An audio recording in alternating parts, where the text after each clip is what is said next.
สมมติว่าคันเอาพัวแล้วนี่ต้องไปตักน้ำเป็นมีตลอดเลยบ่แมนไปตักโอ้ตลอดสุกเลยบ่นางล่ะสุกแล้วสุกแล้วโอ้เป็นไงข้าวให้หรือข้าวหน้าข้าวหน้าข้าวหน้าโอ้เจ้าพาพื้นก็เป็นบ่เป็นยูเป็นอยู่ข้าวยังนี่น้องล่ะข้าวหน้าข้าวหน้าบ่จะได้คันเวลาลมแห้งนี่เขาพัดบ่ได้บ่ผัดบ่ได้โอ้นี่เห็นบ่พี่น้องวิถีชีวิตสองไอ้น้องกับบ่แม่นธรรมดาเด้พี่น้องสมมุติว่าลูกสาวเพิ่นสิเอาผัวนี่ให้ลูกสาวเอาบ่ผัวบ่ให้บ่เท่าใดเขาดองลูกสาว2คน50 ล้านกีบ50 ล้านกีบคัน2คนนี่เท่าใด2ล้าน2ล้านคันเอา1คนนี่50 ล้านเนาะคันเอาหมด2ก็28ล้านเนาะโอ้คันถ้าผู้ใดมักลูกสาวเพิ่นว่า1คนนี่50 ล้านกีบคันเอาเบิด2คนนี่28ล้านบ่เอาผู้น้องก็ต้องมีคุ้ยเจ้าคันเอาผู้เอ้ยก็ต้องมีคุ้ยเจ้าลูกสาวของไอ้พ่อนี่อยากเอาผัวคนไทยสิให้บ่นี่ตามลูกสาวของเจ้าจะเว้าว่า1คน50 ล้านคันเอา2คน28ล้านมีขวายตัวนึงจบแม่นบ่โอ้คือหลุดหลายแท้ฮะฮิตเท่าน่ะมันเป็นตามเหตุบ่ฮิตคันเอาลายก็บ่ได้อีกบ่ได้ปากเอาน้องก็บ่ได้โอ้ต้องเอาหมดเลยคันเอาเนาะเอามาเลยนั่นน่ะ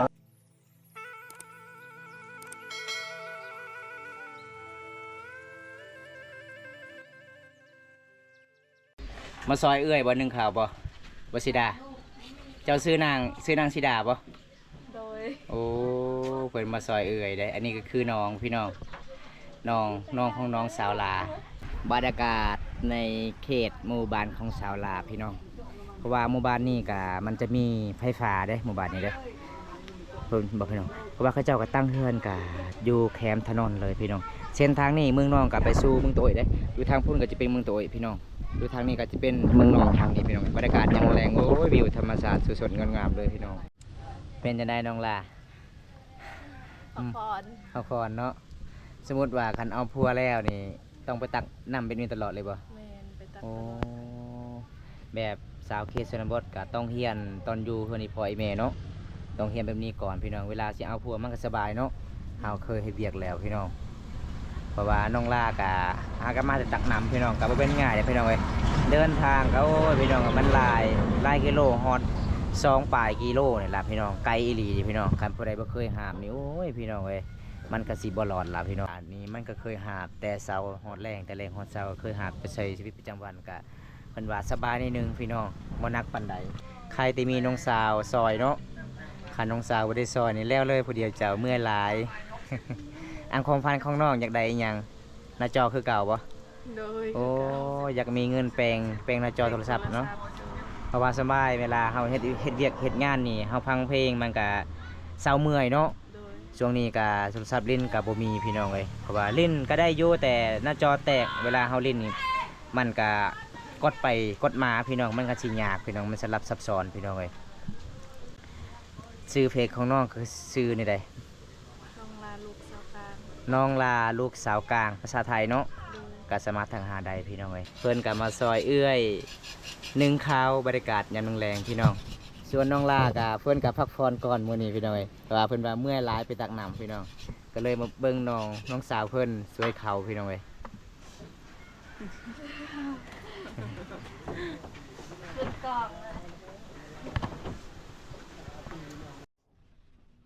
สุกเลยบ่ฮะสุกเลยบ่นางล่ะสุกแล้วโอ้พี่น้องสุกแล้วปลาข้าวอีหยังนี่ข้าวให้หรือข้าวนาข้าวนาโอ้ข้าวนาพี่น้องบ่สาวสิดาสาวลาว่าเจ้าบ่เคยไปตักเลยน้ำแม่นบ่ฮะแม่นโอ้มีแต่สาวลาบ่ไปตักบ่เพราะว่าสาวลาเป็นเอื่อยเนาะโอ้ส่วนเจ้ากับเป็นน้องกับซอยเวียกเล็กๆน้อยๆล่ะพี่น้องเจ้าพาพื้นก็เป็นบ่เป็นอยู่โอ้เป็นอยู่พี่น้องเพิ่นว่าเป็นอยู่เด้แต่ใครน้องลาก็มีน้องสาวซอยพี่น้อง เจ้าเฮียนห้องใด ปห้า ปห้าโอ้ช่วงนี้ยังเฮียนอยู่บ่ ออกแล้ว ออกแล้ว โดย โอ้ออกแล้วพี่น้องเป็นหยังคือออกแต่โรงเรียน บ่มีเงินเรียนต่อ โอ้แต่เจ้าอ่านภาษาลาวได้อยู่เนาะ ได้ เขียนได้เนาะ ได้ โอ้แสดงว่าเจ้าเฮียนเก่งอยู่บ่คือสาวแก่เพิ่นว่าเฮียนจบป .5 ชื่อตัวเองก็บ่ฮู้โอ้ยบ่ได้พี่น้องถ้ามีอยากคนคุยก็ต้องส่งเสียงเอาพี่น้องไงมันสิยากบ่คือสาวลากับสาวสิดาสองไอ้น้องก็เพิ่นก็เวลาเขาเจ้าล่มก็ม่วนอยู่พี่น้องแบบเขาเจ้าก็ฮู้จักภาษาลาวภาษาไทยเจ้าเขียนได้บ่ อืมบ่ได้ บ่ได้มีแต่ภาษาลาวเนาะโอ้มีแต่ภาษาลาวเพิ่นเขียนได้พี่น้องอันนี้ก็คือข้าวไหลเด้อพี่น้องข้าวไหลเขตชนบทชนเผ่าลูกมันก็จะเป็นเบ็ดใหญ่ๆพี่น้องเห็นบ่มันก็คือข้าวนาเลยเวลาข้าวนานี่มันจะเป็นเบ็ดน้อยๆพี่น้องป๊อทุกคนมันสิเป็นหอมๆเลยพี่น้องเห็นบ่โอ้ยพี่น้องเอ้ยหอมตรวจๆเลยข้าวไหพี่น้อง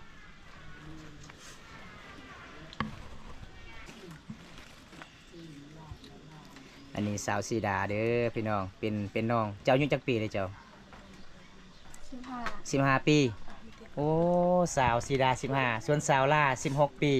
โอ้ไกลๆกันเนาะสมพอใหญ่คล้ายๆกันเลยพี่น้อง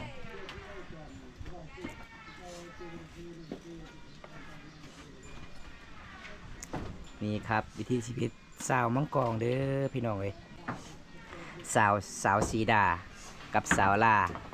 สาวลาวเฝ้ามังกรโอ้มีแต่คนน่าหักหลายเด้อพี่น้องเขาเจ้ากะสิมาซอยเฮ็ดเวียกพ่อแม่แต่เป็นสาวโสดเด้เป็นแค่สุดสาวบรูเขตนี้กะเป็นนี่ล่ะพี่น้องการใช้ชีวิตอยู่นำพ่อแม่พี่น้องเอ้ยแบบสาวเขตนี้กะงามแบบธรรมศาสตร์บ่ได้แต่งตัวหลายเด้งามแบบธรรมศาสตร์เลยพี่น้องบ่ได้ทากระแปรงเลยก็ยังงามพี่น้องอันสาวลาเจ้าสาวสีดาเจ้าก็ไปเฮ็ดงานคือกันบ่ บ่ บ่มีแต่สาวลาไปเฮ็ดงานบ่โอ้หลังจากที่สาวลาได้เงินเดือนแล้วสาวลาก็ให้อยู่บ่น้องบ่ให้บ่เออพี่น้องแบ่งกันเนาะเพราะว่าสาวสีดาก็บ่ได้ไปเฮ็ดงานก็อยู่เฮือนต้องซอยเวียกพ่อแม่เนาะส่วนสาวลาไปเฮ็ดงานไปรับจ้างเขาเจ้าก็มีเงินมีคำก็แบ่งให้น้องสาวแน่แล้วก็แบ่งให้อีพ่อแน่พี่น้องมันบ่คุ้มล่ะพี่น้องเอ้ยแบบไปรับจ้างเขาเจ้าเดือน1,500,000 กีบพี่น้องสาวลาว่าพี่น้องแต่ช่วงนี้สาวลาก็สิกลับบ้านละเพราะว่าบ่มีไผเฮ็ดเวียกเกิดงานอยู่ในเฮือนในศาลก็เลยมาซอยน้องสาวเฮ็ดเวียกพี่น้อง ปวดละ พวกบ่ พวกคือฮอนหลายเด้วยครับน้องสีดาเบาๆโอ้ยฮอนหลายอากาศก็ฮอนมื้อนี้พี่น้องขนาดบ่าวบุญตาจับกองก็ยังฮอนหลายพี่น้องเบิ่งน้องสีดาเพิ่นจับเข่ากำลังสิฮอนแฮงฮอนอีหลีเด้อพี่น้องอยู่กับติดเตาไฟเลยพี่น้องเอ้ย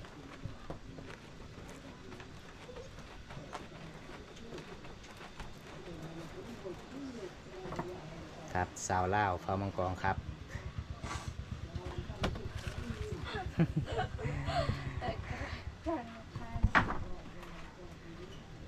นี่ทุกคนหลังจากนั่งล่มกับน้องของน้องสาวลาตอนนี้กับสาวลากับสีตามเข่าได้หรือว่าสิพัดเข่าพี่น้องบรรยากาศยังแรงพี่น้องเลยแบบสาวลากับมีน้องกับใครแต่น้องซอยนึ่งเข่าพี่น้องส่วนที่เวียกนักที่สุดก็คือน้องลาเฮ็ดใดพี่น้องส่วนเวียกที่เบ้าก็คือน้องสาวเพิ่นได้น้องเพราะว่าน้องลากับสิพัดเข่าเห็นบอกพี่น้องเข่ายังนี่น้องลา เข้ามา ข้าวหน้าบ่ โดย โอ้ส่วนที่ข้าวน้องสีดาหนึ่งก็คือข้าวไห่เนาะ เข้าให้ โอ้ข้าวไห่มันจะเป็นเม็ดใหญ่ๆพี่น้องอันนี้ก็จะเป็นข้าวหน้าจะได้คันเวลาลมแห้งนี่เขาพัดบ่ได้บ่ ผัดบ่ได้ โอ้แสดงว่าเม็ดข้าวมันออกมันเนาะ แม่ โอ้คันลมแห้งนี่พัดบ่ได้เด้อพี่น้องเวลาบ่มีลมจึงพัดได้พี่น้องเอ้ยส่วนเอ่ยเพิ่นตำข้าวผัดข้าวส่วนน้องเพิ่นก็สิตักน้ำเห็นบ่พี่น้องใครหมู่บ้านนี่มีน้ำประปาเด้พี่น้องใครบ่มีน้ำประปาโอ้ยพี่น้องเอ้ยมันสิเมื่อยหลายเลยพี่น้อง อันนี้น้องของน้องสาวล่าเพื่อนกามาซอยเอื้อยตักน้ำพี่น้องน้ำกินหรือว่าน้ำใสตัวนี้ น้ำใส่ น้ำใสเนาะโอ้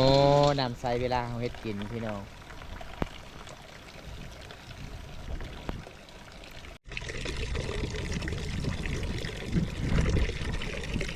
บ่สาวสิดาคันเวลาสาวล่านี่เอาพัวนี่เจ้าเฮ็ดใดบ่คือเวียกสาวล่าฮะเฮ็ดได้บ่ไปตักน้ำสร้างเจ้าก็เฮ็ดได้บ่ ได้ ได้เนาะก็จำเป็นเลยเนาะเพราะว่าเอื้อยก็เอาผัวแล้วเพราะว่าคันเฮาบ่ได้เฮ็ดก็บ่มีไผซอยแล้วน้องเนาะก็เลยต้องเฮียนคอยไปพี่น้องเพราะว่าตอนนี้ก็น้องลาก็สิตักน้ำได้ซอยเอื้อยเห็นบ่พี่น้องสองไอ้น้องชนเผ่ามังกรโอ้มีเกสาวสวยๆเลยพี่น้องน่ารักหลายเด้อพี่น้องเอ้ย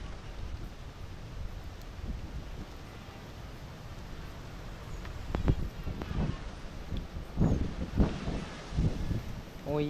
พี่น้องส่วนน้องก็หาบได้ส่วนเอื้อยก็หาบได้เห็นบ่เพราะว่าน้องก็หาบน้ำใสเห็นบ่พี่น้องส่วนเอื้อยก็ไป